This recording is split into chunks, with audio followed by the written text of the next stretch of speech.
In a quiet village in southeastern Nigeria, surrounded by tall palm trees and red earth roads, there lived a boy named Chinedu.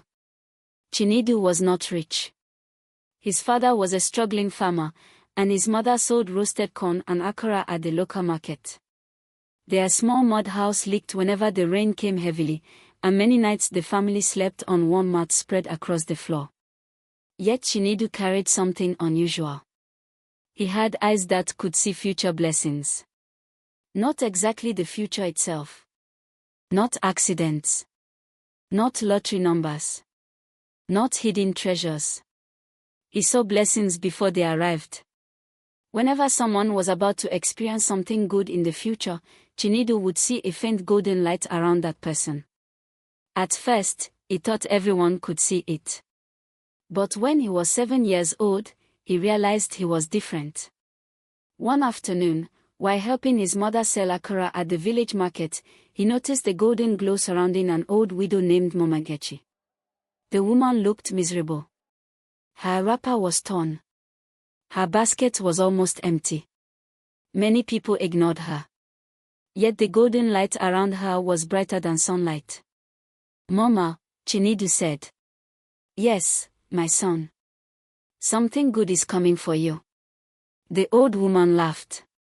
"My child, if something good is coming, tell it to hurry. Hunger is already waiting for me at home." Everyone nearby laughed. But 2 weeks later, Mama Nkechi received news that her son, who had disappeared years earlier while working in Lagos, had returned safely and was now successful. He came back and built her a beautiful house. The villagers were shocked. Chinedu was shocked too. Months later, he saw the same golden glow around a young man who sold firewood. Everyone mocked the man because he could barely speak English and never went to school. Yet Chinedu saw a bright light. "Brother Emeka," he said, "you will become successful." The villagers laughed again. But years later, Emeka started transporting goods between villages using a borrowed motorcycle. His small business grew into a transportation company. Soon he became one of the wealthiest men in the area. Again, Chinedu's words came true. As he grew older, stories about him spread. People traveled from distant villages to see him. Some brought gifts. Some brought money. Others brought questions. Will I become rich? Will I marry? Will my business succeed? Will my child pass examinations? But Chinedu always gave the same answer. "I don't see the future. I only see blessings that are already on their way." Many people misunderstood him. They thought he was a prophet. Others called him a magician. Some even called him dangerous. Yet Chinedu remained humble. Years passed. One day, a wealthy trader arrived in the village. His name was Chief Okafor. He owned stores across several cities and was respected everywhere he went. As he stepped out of his expensive vehicle, villagers rushed to greet him. Chinedu looked at him carefully. There was no golden light. Not even a tiny spark. This surprised him. Chief Okafor appeared successful. Yet Chinedu saw nothing. A few weeks later, the chief's businesses collapsed because of poor decisions and greed. Many people realized that wealth and blessing were not always the same thing. Some people possessed money but lacked peace. Others possessed little money but carried great blessings. This lesson stayed with Chinedu forever. Then came the year that changed everything. A severe drought struck the region. Rivers dried up.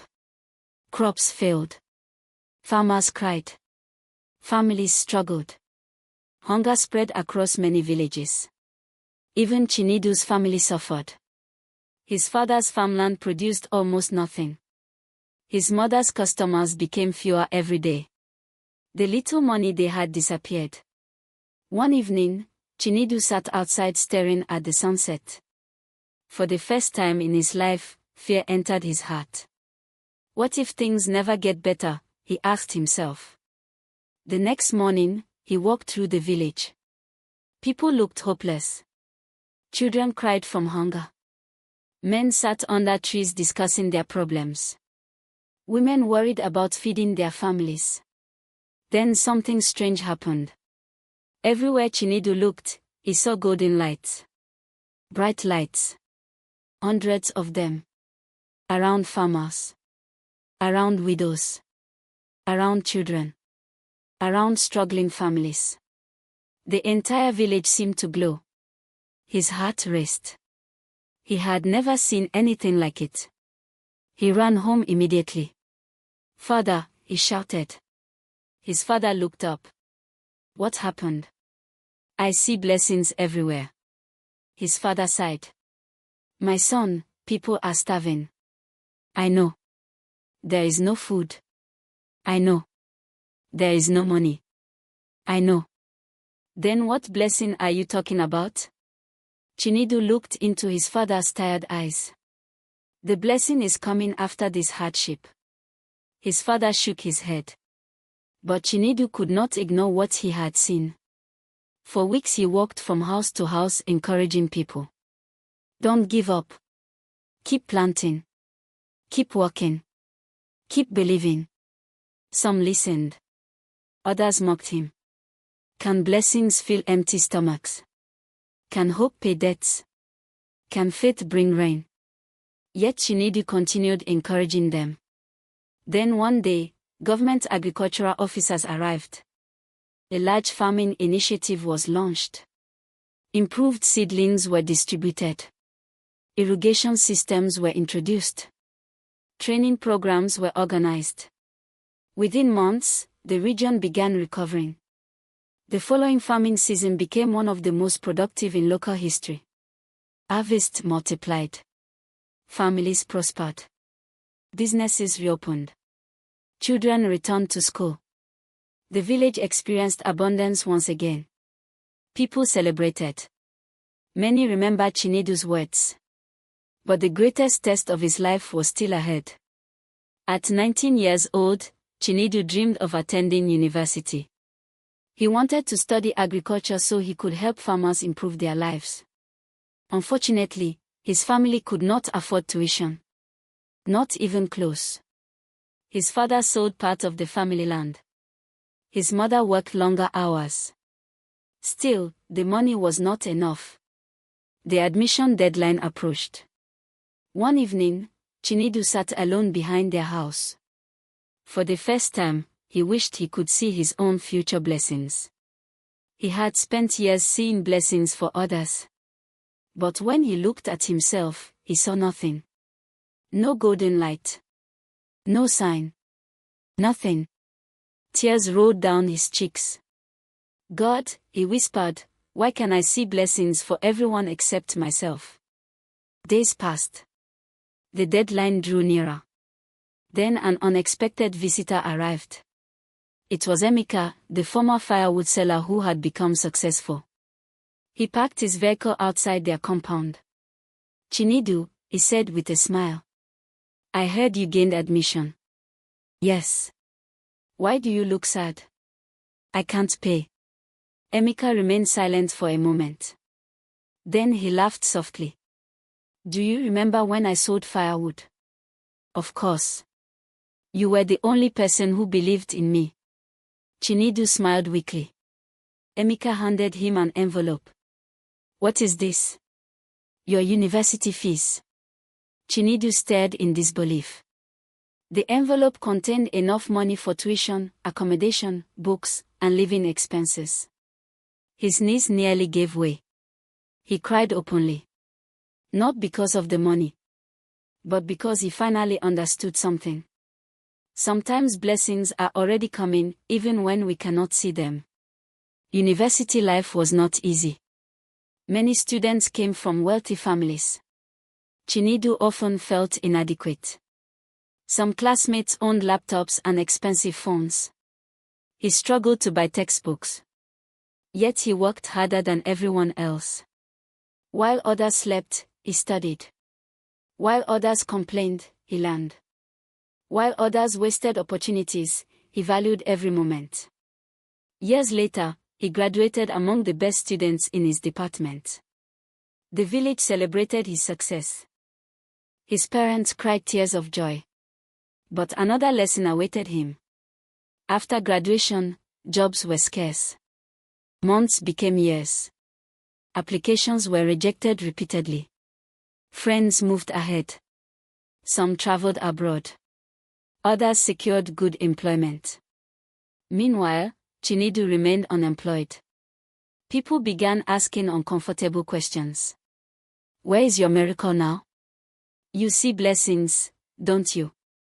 Why haven't your own blessings arrived? Their words hurt very deeply. For the first time, Chinedu doubted himself. One afternoon, while walking through the market, he noticed a young girl helping her mother sell vegetables. The child looked exhausted. Poor. Forgotten. Yet she carried a brilliant golden light around her. The brightest he had seen in years. He approached her. What is your name? Amora. What do you want to become? A doctor. Nearby adults laughed. A doctor's education was expensive. Her family could barely survive. But Chinedu saw something different. He began mentoring her. He bought school supplies whenever he could. He encouraged her relentlessly. Years passed. Amora excelled academically. Scholarships appeared. Sponsors emerged. Doors opened. Eventually, she entered medical school. Watching her succeed reignited Chinedu's faith. He realized something important. Blessings often arrive disguised as responsibility. Shortly afterward, a major agricultural organization launched a rural development project. They needed someone who understood farming, local communities, and leadership. One of the coordinators remembered hearing about Chinedu. He was invited for an interview. Weeks later, he received the job. Not just a job. A career. A purpose. An opportunity to transform thousands of lives. As years passed, Chinedu helped farmers increase crop yields. He organized training programs. He introduced modern techniques. He connected communities with financial support. Many families escaped poverty because of his efforts. His reputation spread far beyond his village. People admired him, respected him, celebrated him. Yet Chinedu never forgot the lessons life taught him. Then came the moment that defined everything. One evening, now an older man, he stood before hundreds of young people gathered at a community event. Many were frustrated, unemployed, discouraged, broken by disappointments. They wanted answers. One young man raised his hand. Sir, is it true you can see future blessings? The crowd became silent. Chinedu smiled. Then he said something nobody expected. No. The audience looked confused. He continued. When I was young, I believed I could see blessings before they arrived. The crowd listened carefully. But after many years, I discovered a deeper truth. What truth? Someone asked.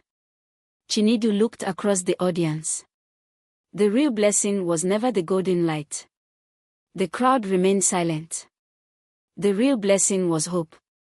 People exchanged curious glances. He continued. Every person whose blessing arrived had something in common. They kept moving. They kept believing. They kept walking. They refused to surrender. The golden light was not showing me destiny. It was showing me possibility. A tear formed in his eye. Blessings grow where perseverance lives. The audience became emotional. I have seen poor people become successful. I have seen failures become champions. I have seen rejected people become leaders. I have seen tears become testimonies. Not because life was easy, but because they refused to quit. The crowd erupted in applause. Some cried. Others nodded. Many felt hope returning to their hearts. As the gathering ended, Chinedu looked toward the setting sun. For a brief moment, he thought he saw golden lights everywhere once again. around students, around traders, around farmers, around widows, around dreamers, around people carrying invisible burdens. And he smiled. Because now he understood. Every human being carries unseen possibilities. Every struggle hides a future lesson. Every disappointment can become a doorway. Every delay can prepare a greater blessing. Life does not always reveal its rewards immediately. Sometimes the seed must remain underground before becoming a tree. Sometimes the rain must fall before the harvest appears. Sometimes the night must become darkest before dawn arrives. The boy with the eyes to see future blessings eventually learned the greatest blessing of all. Never judge your future by your present condition. The poor child may become a leader. The rejected person may become a success story. The struggling student may change the world. The tears of today may become the testimony of tomorrow. And no matter how difficult your journey seems, never stop believing, never stop walking, and never stop moving forward. Because some blessings are already traveling toward you. You just cannot see them yet. Your current struggle is not your final destination. Success often comes to those who continue walking, believing, and persevering when there is no visible sign of reward. Like a farmer who plants seeds before seeing a harvest, keep investing in your dreams. The blessings you seek may already be on their way.